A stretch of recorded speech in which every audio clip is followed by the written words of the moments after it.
Tá, irmãos?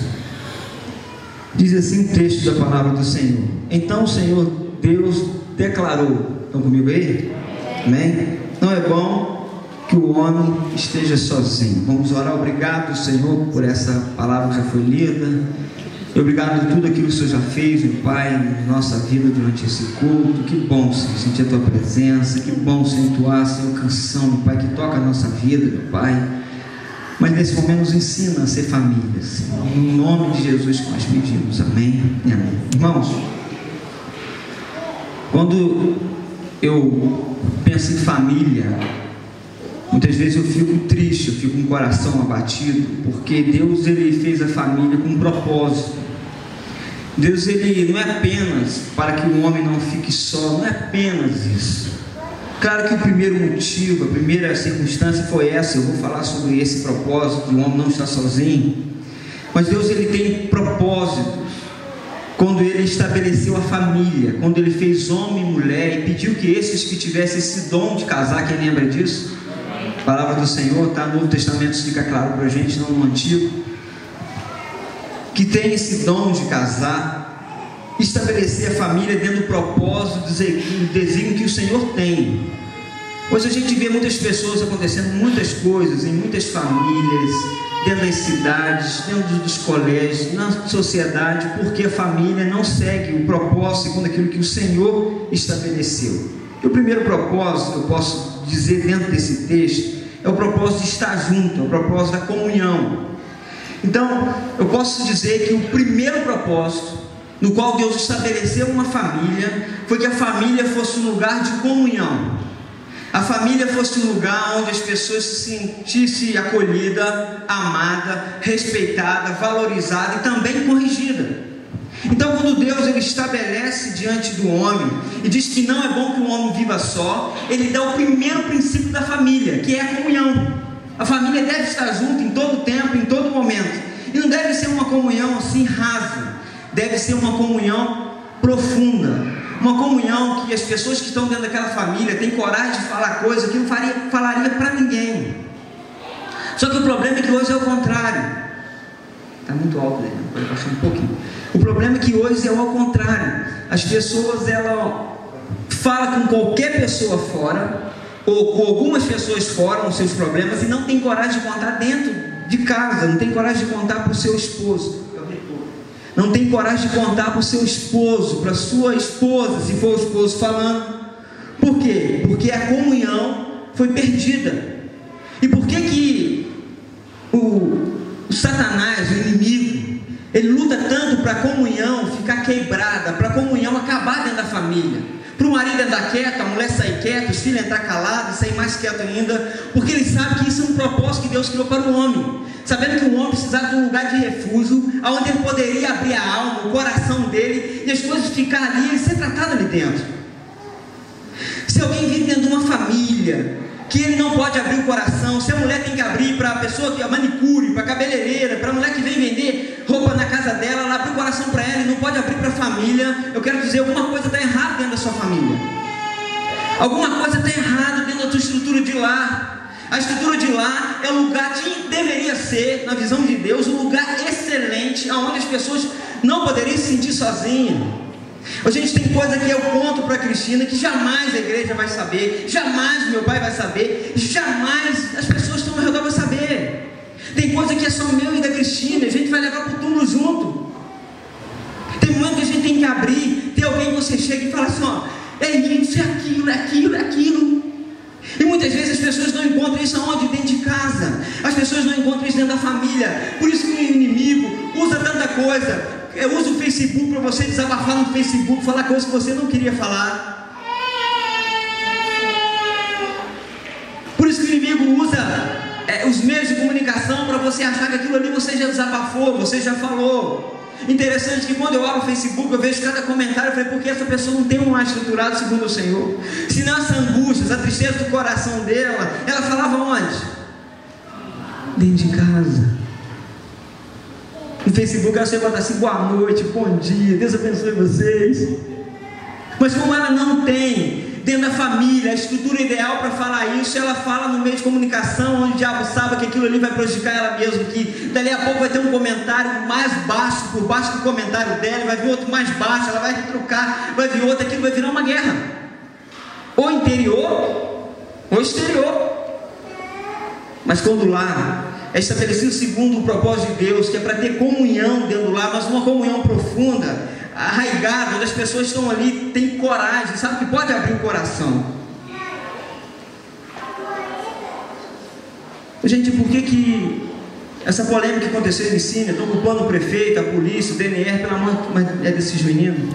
Culpa tanta gente, esquece de culpar aquilo que é certo, aquilo que é verdadeiro, esquece de culpar a criação familiar, esquece de explicar a situação que a família vem sendo estabelecida.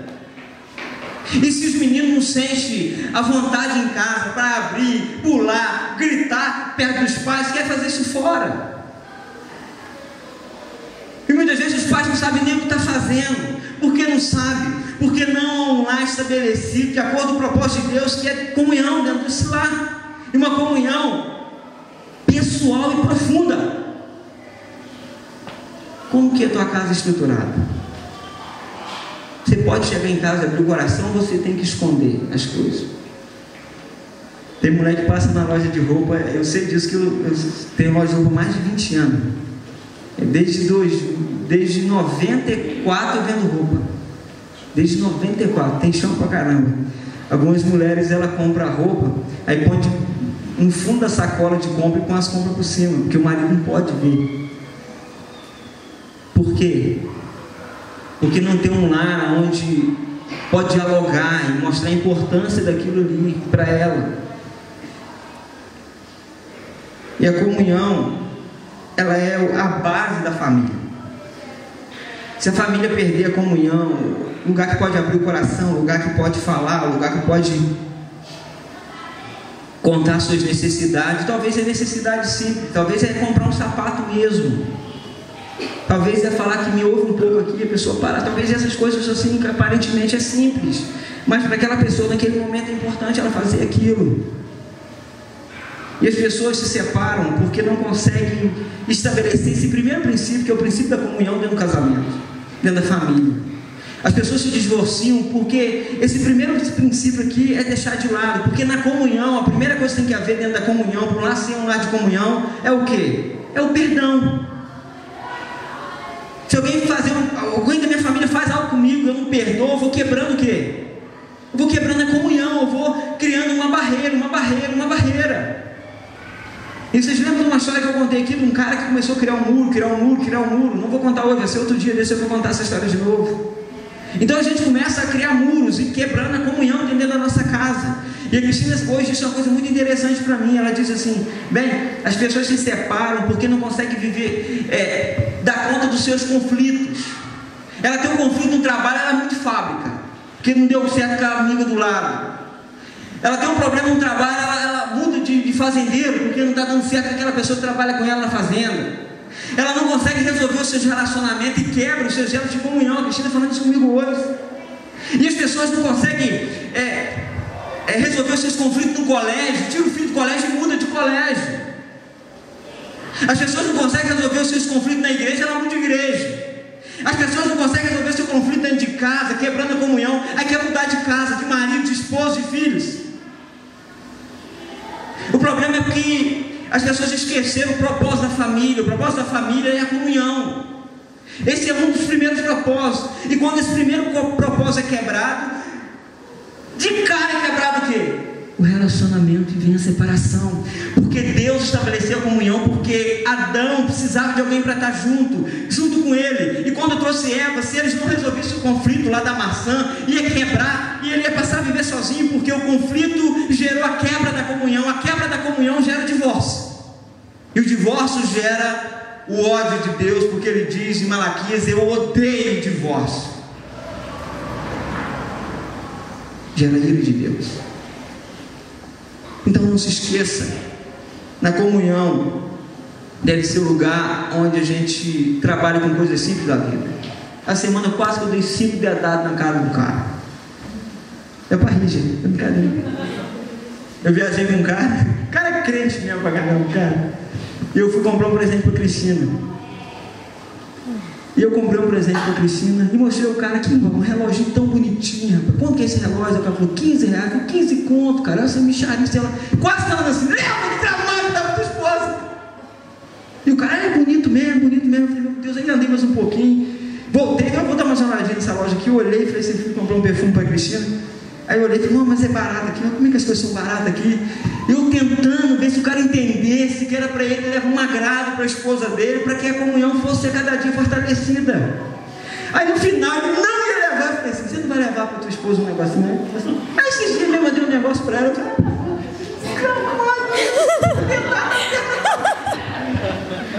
o cara não entendeu que o profeta estava falando com ele, meu filho, é coisa 15 conto. Mas não sei o que é, não é porque é miserável por isso, cara. Sabe o que é? É as coisas do dia a dia, a gente já convive, dormir, deitar, levantar, e passa 1 ano, 10 anos, 15 anos, e a gente acha que isso não é importante mais. Cheguei em casa com perfume novo, imagina, né? Perfume novo. Isso é coisa pra gente casar, né? Só na oração, meu amigo. Perfume novo, nota 10. Aí a comunhão vai no nível altíssimo. Porque é coisa simples da vida. Mas perfume, para comprar perfume de 15 conto não, tá, irmão? Senão eu dou 5 dedados no irmão. Aí não. Perfume não pode, aí vai catingar. Depois de 15 reais vai catingar. Então, irmão, a comunhão é fortalecida, não é estabelecida, mas ela é fortalecida com coisas simples. A Cristina sabe disso, às vezes eu saio e compro um chocolate. Tem que saber o dia de comprar, mas na regime você compra um chocolate, 5 dedados na cara do cara. Compre chocolate desgramado, usado pro inferno, eu estou fazendo regime, você não traz chocolate. Não, seja inteligente. Coisas simples da vida faz a comunhão ser fortalecida e estabelecer um muro em volta do casamento que nada quebra. Mas tem gente que quebra a cara e a gente orienta, fala, e a pessoa não dá ouvido. Eu até falei que o Cristina chega e falei, deu vontade de meter a mão no bolso, comprar o presente, botar numa bolsa, botar o nome do cara que entrega a tua mulher em casa desgramado. Não foi, Cris? E aqui chegar e falei, mas a mulher dele, eu não posso fazer isso. Mas o cara não se tocou. Ficou o dia inteiro comigo, eu fiquei tocando no assunto, falando que é bom a gente de vez em quando agradar a esposa, que a esposa ajuda tanta gente, que é uma bênção na vida da gente, ele é verdade mesmo. Deus escolheu uma esposa bonita, maravilhosa para mim, ele falando. E o cara é um homem de Deus, um cara que bênção onde está, mas um cara que não é de piscina, tá, irmão? Não é de piscina. Que dia que eu viajei com ele, irmão? Foi semana, foi quinta-feira que eu fiz uma viagem com ele. E tentando botar um princípio no coração dele, que é o princípio de um elogio, de um abraço, de um presente, fora de época. Na época ela já espera, tem que ser fora da época, né? Fora da época é o presente que mexe. Talvez não precisa dar ninguém na época, dá fora da época porque é melhor, irmão. Dá, que aí ajuda a estabelecer isso. Então depois que Deus deixa claro que a família deve ser estabelecida através da comunhão, para que o homem não fique só, e quando engloba o homem é a mulher e o homem junto, Deus põe outro princípio, que é um princípio de Gênesis 1, abre só, você mantém aberto em Gênesis 1, agora é 1, nós falamos de Gênesis 2, Gênesis 1, versículo 28, interessante que os números são os mesmo número, a Bíblia tem esses negócios, é Gênesis, Gênesis 2, 18, nós pulamos para Gênesis 1, a gente pulou para Gênesis 1, 28, que é os mesmos numerais usados lá, isso é uma observação minha, e fala do princípio cerca de família, diz assim, tenha muitos filhos, espalhem e povoem a terra. Por que Deus estabelece esse princípio dentro da família, esse propósito da multiplicação? E quando Deus fala de filho, Deus está falando da gente gerar a nossa vida na vida do nosso filho.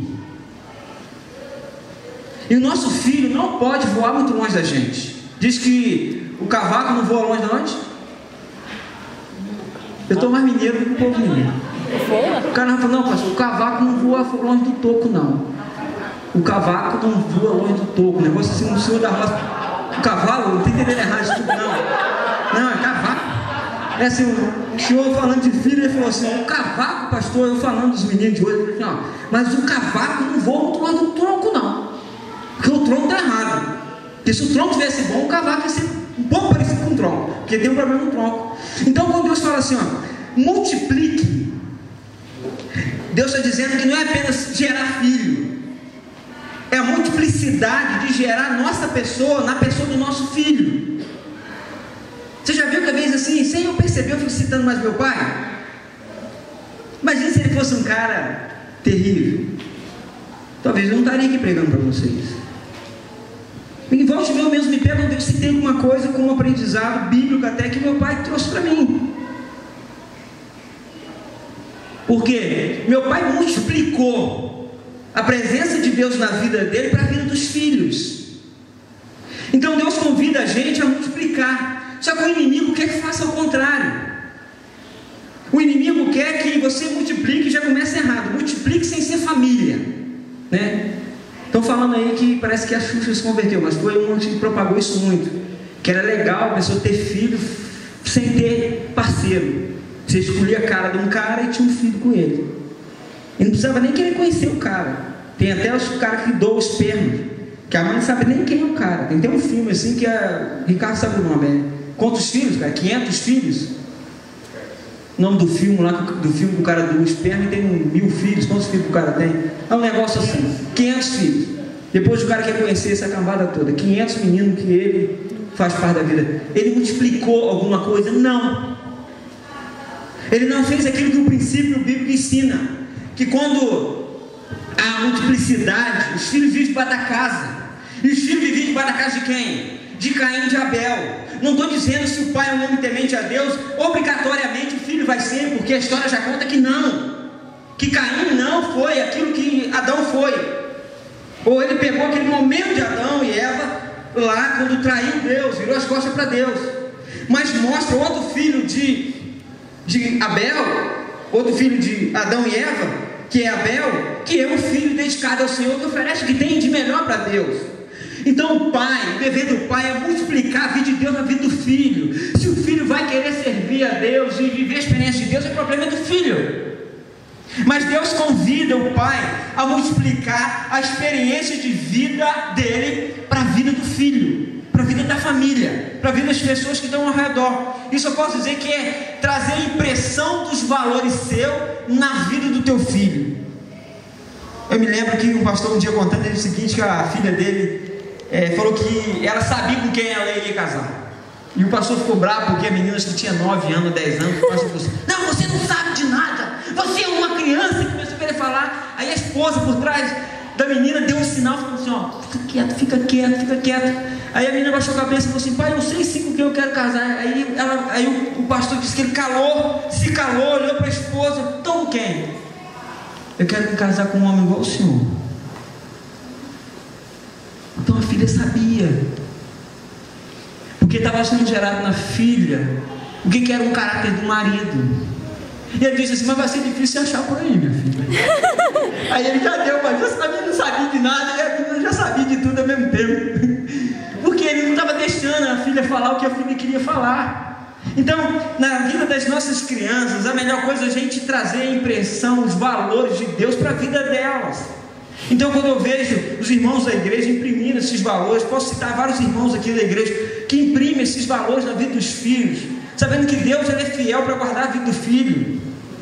Então, irmãos, grava isso. O propósito da família é comunhão, multiplicação e a preservação.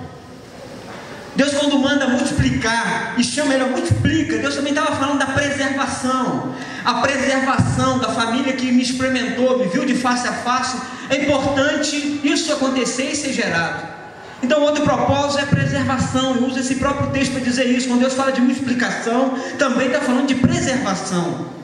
E o que eu devo preservar, pastor, dentro da minha família? Já falei um pouquinho, mas em Deuteronômio, no capítulo 6, versículo 6 até o versículo 8, mas só o versículo 6 diz o seguinte: que todas essas palavras que hoje eu ordenei a vocês, ou no seu coração, ensine com perseverança aos vossos filhos.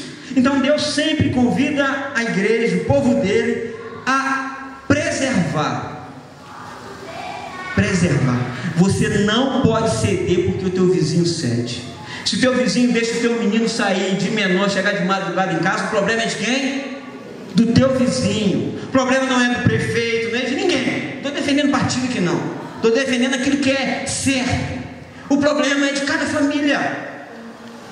Se o pai não tem controle sobre a vida do filho, ninguém vai ter. A responsabilidade do pai não pode ser passada para o colégio, para a igreja, para o pastor.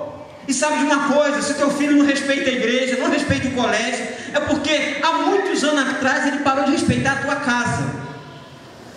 Meu pai mudou de pessoa, mas não sei porquê, que ele é um baixinho, botava respeito dentro de casa. Não sei porquê, se talvez é porque a gente viu o joelho dele drogado orando alguns dias. Talvez era porque a gente não viu nosso pai pegando mentira perto da gente. Nunca vi meu pai fazer isso com a gente. Talvez esse jeito do meu pai viver e buscar, não é que meu pai é perfeito, jamais. Tem erros do meu pai que ele me ensinou a não cometer. E tem coisas maravilhosas que ele falou: meu filho, faça isso para o resto da vida.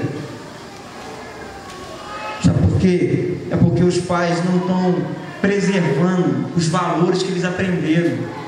Eu até disse para o Ricardo essa semana, Ricardo, nós estamos mole demais como pai, Ricardo. A gente, desculpa usar a expressão, a gente abre a perna de qualquer maneira para os nossos filhos. Qualquer chorinho a gente deixa ceder. A gente diz um sim, o nosso filho, a gente diz um não, o nosso filho estica ele tanto até virar sim. A gente não diz assim: ó, acabou a história, é assim, acabou. A gente tem que aprender. E nesse negócio de ficar, eu amo. Se você não corrige, você não ama. A Bíblia é bem clara em Hebreu, diz: se Deus não corrige a minha vida, é porque eu não sou filho. Se você não corrige o seu filho, porque ele não está dentro de uma família, ele está vivendo em um clube, ele está vivendo em qualquer outro lugar que não seja uma família. Agora talvez as mamães olhem para mim com a cara triste, dizendo assim: pastor, a coisa mais triste é que meu marido não ajuda a fazer isso. Infelizmente, eu sei que muitas mulheres tem que fazer o papel do homem e da mulher dentro de casa, porque o marido é um covarde, um omisso, um egoísta, que não se preocupa com nada que está acontecendo dentro de casa, e quando acontece alguma coisa errada, joga para cima de você, que é mãe, eu sei disso. Mas o marido tem que assumir a sua responsabilidade. Você que é esposa, tem um marido dentro de casa, não baixa a cabeça não, porque o filho é teu. Deus te deu ele, luta por ele. Eu vejo isso no exemplo da Nunes, como que a Nunes lutou. Jamais daí um homem bom, sempre daí um cara de coração. Mas o princípio bíblico, a Nunes que lutou para gerar na vida desses meninos sozinho. Então, irmão, não desiste. Preserve aquilo que é importante para você. Preserve o bom exemplo. Porque não adianta falar só em palavras, porque é um ditado, não sei quem disse, porque palavras convencem pessoas, mas exemplo arrasta multidões diante dessa pessoa. Então não adianta o pai falar que não pode fumar, que não pode beber, se ele fuma, se ele é o primeiro a levar coisa para dentro de casa. O pai fica corrigindo o filho que não pode ficar na internet, e o pai é o primeiro a ficar envolvido na internet em coisas que não deve estar envolvida. Então não tem como a gente dar conta. Criança não é burra, criança não é boba, as crianças sabem das coisas. Eu termino dizendo, não a última, que tem outros propósitos. Vou falar só 4 propósitos mais importantes, dentro dos quais eu vejo na Bíblia. É o propósito da família ser uma bênção para outra família. No versículo 3 diz que Deus disse que Ele amaldiçoaria aqueles que amaldiçoassem Abraão, e abençoaria aqueles que abençoassem Abraão, e da família de Abraão Ele ia abençoar todas as famílias da terra. Então, irmãos, eu posso terminar aqui dizendo que o 4º propósito de Deus para a família dele, quando Deus fala, é a família estabelecida no propósito dele, é abençoar as outras famílias da terra. É a família ser um canal de bênção para essas famílias que estão aí no mundo perdido, achando que educar filho é pagar faculdade, botar carro na mão e dar dinheiro para usar droga. Então, o exemplo de família, de pai, de mãe cristã, deve ser um norteador para toda a sociedade. A igreja deveria ser um modelo onde as pessoas vinham buscar, clamar orientação, como orientar os filhos. Mas quando eu olho muitas vezes para dentro da família, das igrejas, e eu ingero todas as igrejas, as pessoas vivem em discórdia, não tem comunhão, não preserva nada, as pessoas não multiplicam nada, não abençoa família nenhuma. O que ela faz? O capetada demonhada, vou para a igreja agora, que é hora de ir para a igreja, pega lá, desculpa, o estepor da minha Bíblia lá, vezes é isso. Eu me lembro que antes de eu ir para a igreja, meu pai reunia toda vez que eu ia para o culto na sala e orava. E antes de vir para o culto, hoje não tem como a gente não chegar no culto diferente, os meninos. Não tem como os meninos chegar no culto cabelo arrepiado, porque o pai já orou em casa, já mostrou para as crianças o propósito de estar na igreja, o propósito de ser igreja. Entenda isso. Nós somos chamados a abençoar todas as famílias da terra. E eu quero te perguntar uma coisa: você pode abençoar alguma família? Você cede o tempo inteiro. Você deixa o seu menino ir para onde ele deseja ir. Você não estabelece norma dentro da sua casa, propósito cristão. Eu vejo gente crente deixando o filho levar bebida para dentro de casa. Gente, ai de nós, se nós levássemos bebida dentro de casa, que nem uma pequenininha, assim, chorão, ia dar 300 dedadas nos meninos dele. Ah, mas se eu sozinho em casa, que é uma merda. Tu sozinho nada, você pode falar assim. Você pode falar para o teu esposo, pode sentar com ele e falar assim: não é bom para nós, bem. Os nossos filhos podem ser alcoólatras. Mas por que a gente tem medo? A gente, nós somos covardes. Os nossos filhos começam a namorar pessoas do mundo e a gente acha que é legal, que isso é bacana. Ô, gente, eu estou sendo profeta de Deus sobre o estado de Minas agora. E somente o sul de Minas. O sul de Minas é um fracasso como igreja evangélica, porque os nossos filhos casam com ímpias. Os nossos filhos casam com pessoa que não teme a Deus, e a gente leva no altar rindo. Você tem que levar ele lágrimas se o filho quiser, porque a quarta maldição de Israel era o povo de Deus casar com pessoas ímpias. E eu posso citar todos os exemplos. Você sabe os caras que fizeram teto aqui da igreja? Os homens bons. Comecei a conversar com os caras, sabe que família que eles são? Da primeira igreja batista de Varginha. Sabe quem que esses caras são? Não são ninguém, não frequentam igreja, não foram batizados, por quê? Casaram com pessoas ímpias. Chamei um cara para fazer o galpão da igreja, de Boa Esperança, e a fachada ali. Sabe quem o cara é? O cara é primo do pastor Luciano de Três Pontas. Sabe que igreja o cara frequenta? Nenhum. O cara não é batizado porque casou com uma ímpia. Quem é culpado disso? Você, pai, que aceita. Você tem que ser voz de Deus dentro da sua casa. Você tem que já mostrar. O dia que falar, mostrar condenação.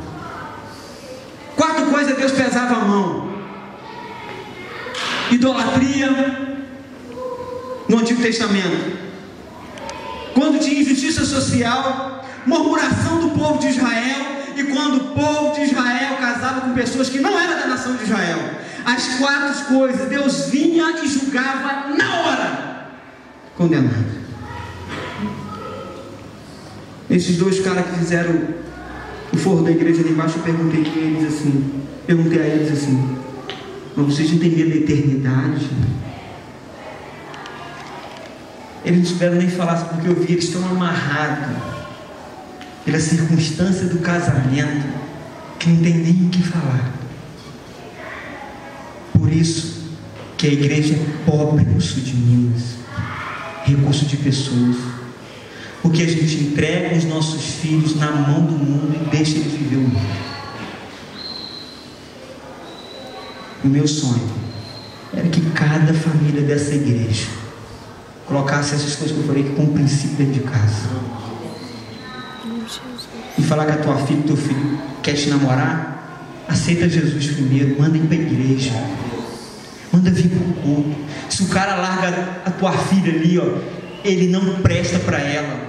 Não que ele é um mau caráter, mas ele não conhece o Deus da tua filha. Se o teu filho vem sozinho para aqui e a namorada dele fica em outro lugar, ela não presta para o teu filho. Você tem que falar isso, porque vai ser cobrado de quem? De você. Não vai ser cobrado do pastor, não vai ser cobrado do colégio, não vai ser cobrado de ninguém a não ser da família.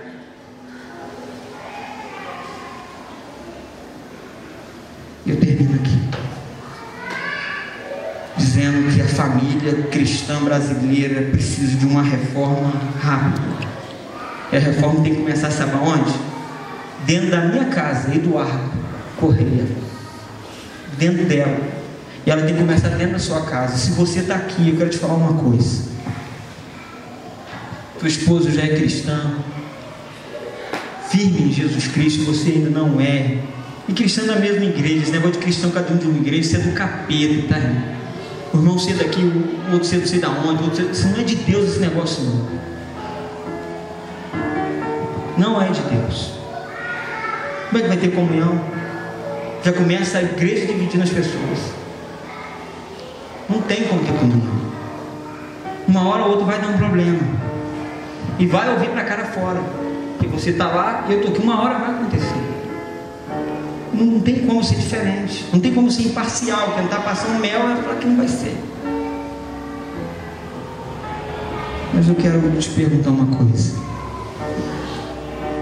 Se você quer ser bênção e abençoar outras famílias, não tem outro caminho senão for render a Jesus Cristo. Em Atos dos Apóstolos diz que Jesus veio para restaurar todas as coisas. E no último versículo de Malaquias diz que Deus converteria o coração dos pais ao filho e dos filhos aos pais. Senão eu, diz o Senhor, irei à terra e vingarei o meu nome. A responsabilidade é minha e sua de curar os corações, de tratar a nossa família. Vamos orar, vai a sua cabeça, você que quer orar. Você que quer orar.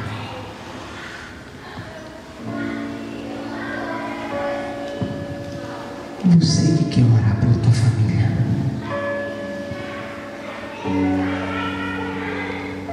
Papai do céu hoje te convida, meu filho, a se render ao Filho dele, Jesus Cristo. Se libertar do mundanismo, estabelecer tua família, o teu futuro nas mãos do Senhor e criar a sua família debaixo da proteção de Deus, debaixo do ensinamento do Senhor, para que o mundo não possa ceifar os nossos filhos, ceifar a nossa herança, porque a Bíblia diz que a nossa herança é os nossos filhos. Eu tenho certeza que os pais que perderam os filhos nesse final de semana que passou, dava toda a sua herança, todo o seu dinheiro para ter seus filhos de volta. Porque é um princípio bíblico. Mesmo aqueles que não vivem, mas é um princípio bíblico que os nossos filhos é a nossa herança. A nossa casa é a nossa herança.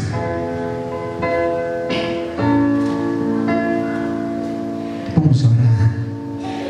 Você que quer, meu filho, entregar a tua vida nas mãos de Deus, entregar ao Senhor, dizer: Senhor, venha sobre a minha vida. Você que quer pedir ao Senhor que Ele te ajude a ensinar os teus filhos, que o Senhor te ajude a lidar com o teu esposo incrédulo, ou a tua esposa incrédula, bota a mão sobre o teu coração que nós vamos orar. Nós vamos orar nesse momento. E vamos orar.